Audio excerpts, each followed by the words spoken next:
శ్రీమాత్రే నమః.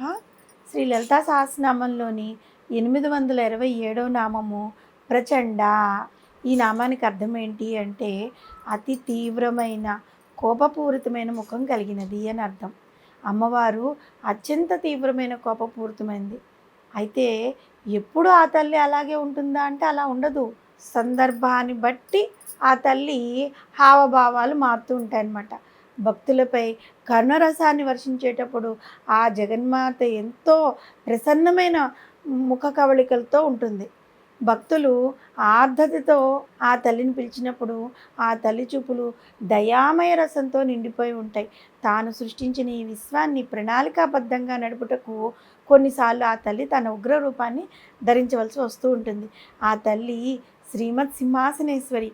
ఆమె ఆజ్ఞలకు తిరిగి ఉండదు కదా. త్రిమూర్తులైన బ్రహ్మ విష్ణు రుద్రులు కానీ, ఇతర దేవతాగణం కానీ, మానవులు కానీ, రాక్షసులు కానీ ఆమె ఆజ్ఞావర్తులుగా ఉండవలసిందే. ఆ విధంగా లేకపోతే ప్రపంచం అల్లకల్లోలం అయిపోతుంది. అందుకని తన ఆజ్ఞలను ఒకవేళ ఎవరైనా ఉల్లంఘిస్తే ఆ తల్లి ప్రచండంగా మారుతుంది. అత్యంత కఠినమైన శిక్షలు వేస్తుంది.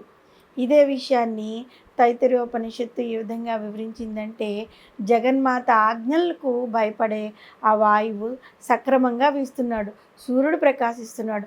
ఆ తల్లి ఆజ్ఞలకు లోబడే అగ్ని చంద్రుడు తమ తమ విధులను సక్రమంగా నిర్వహిస్తూ ఉన్నారు. చివరికి మృత్యువు కూడా పరమేశ్వరి ఆజ్ఞలకు బద్ధుడై తన కార్యక్రమాలను నిర్వహిస్తున్నాడు. ఈ విశ్వమును నియమానుసారంగా నడుపుటకు ఆ తల్లి అప్పుడప్పుడు ఈ ప్రచండ రూపాన్ని ధరిస్తూ ఉంటుంది. జగన్మాత కర్మఫల స్వరూపిణి. జీవులు తాము ఆచరించిన కర్మముల ఫలితములను ఆ తల్లి ప్రసాదిస్తూ ఉంటుంది. ఆ కర్మ ఫలితములను ప్రసాదించే భాగంగా ఆ తల్లి శిక్ష క్రమానుబద్ధమైన మార్గంలో ఒక్కోసారి కాళీ స్వరూపాన్ని ధరిస్తుంది. భగవంతుడు ధర్మమును నిలబెట్టడానికి, అధర్మమును మట్టుబెట్టడానికి తన ఉగ్రరూపమును ప్రదర్శించిన సందర్భములు చాలా ఉన్నాయి కదా. శ్రీ మహావిష్ణువు ఉగ్రస్వరూపుడై ప్రచండమైన శ్రీ నరసింహ అవతారమును దాల్చి తీవ్రమైన కోపంతో హిరణ్యకశిపుని సంహరించాడు కదా. ఆ విధంగానే శ్రీరామచంద్రుడు రావణాసురుని వధించాడు. జగన్మాత లలితా త్రిపుర సుందరి ప్రచండ రూపమును దాల్చి మహిషాసుని వధించింది. అందువలన ధర్మమును తిరిగి స్థాపించడం కోసము జగన్మాతకు ప్రచండమైన కోపం సంభవించటం చాలా అవసరం. కామాంధకుడు తన కంపనాధీకరణమునందు ఏ రాజునకు కొంచెమైనను కోపము లేదో వానిని చూచి ప్రజలు భయపడరు.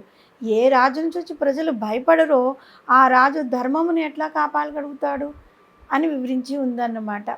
కంపనాధీకరణమునందు ఏ రాజునకు కొంచెమైనను కోపం లేదో వానిని చూచి ప్రజలు భయపడరు కదా. ఏ రాజును చూచి ప్రజలు భయపడరో ఆ రాజు రాజ్యపాలన ఏ విధంగా చేస్తాడు? ప్రజల్ని ఎలా కాపాడగలుగుతాడు? ధర్మాన్ని ఎలా కాపాడగలరు అని వివరించి ఉంది. పరిపాలకులకు కోపం ఉండవలేనని దీని భావం అన్నమాట. భయమును కలిగించే చిహ్నం ఆగటం వలన జగన్మాతకు ఒక్కొక్కసారి కోపమే ఆభరణం కూడాను. విశ్వనగంటువు చెండా అనే శబ్దమునకు తెల్లకర వీరము, శంకు పుష్పము, మిక్కిలి కోపం కలవాడు అనే అర్థాలు ఉన్నాయి అని చెప్పటం వలన శంఖపుష్పి తెల్లగన్నేరు పుష్పములందు ప్రీతి కలది ఆ జగన్మాత అని కూడా మనం ఇక్కడ అర్థం తీసుకోవచ్చు. అధర్మముపై ఆగ్రహము లేదా ప్రచండ కోపం ఉండి తీరాలి, లేకపోతే అధర్మము ఎక్కువగా పెరిగిపోతుంది. అటువంటి ప్రచండ రూపమును జగన్మాత లలితా త్రిపుర సుందరి అనేక సార్లు ప్రదర్శించినట్లుగా దుర్గా సప్తశతిలో కూడా రాసి ఉంది.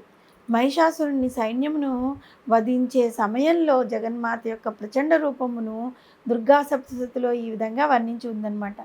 దేవి తన త్రిశూలం చేతను గదతోనూ ఖడ్గాదులతో నరకుట చేతను నూర్ల కొలది మహిషాసురులు వధించను. గడ్డి యొక్కయు కట్టెల యొక్కయు పెద్ద పెద్ద రాశిని అగ్ని ఎట్లు క్షయమనర్చునో ఆ అసుర మహాసైన్యమును అంబిక క్షణమాత్రమున నాశనమనర్చెను. ఆ యుద్ధమునందు శ్రీమాత అత్యంత క్రోధముతో ఉద్ధత్తుని తన గదతోనూ, భాష్కల్ని గుదయతోనూ, తామ్రుని అందుకుని బాణంతోనూ అగ్రాస్య ఉగ్రవీర్య మహాహానులతోనూ ఆ రాక్షసును తన త్రిశూలంతోనూ సంహరించెను అని ఉంది.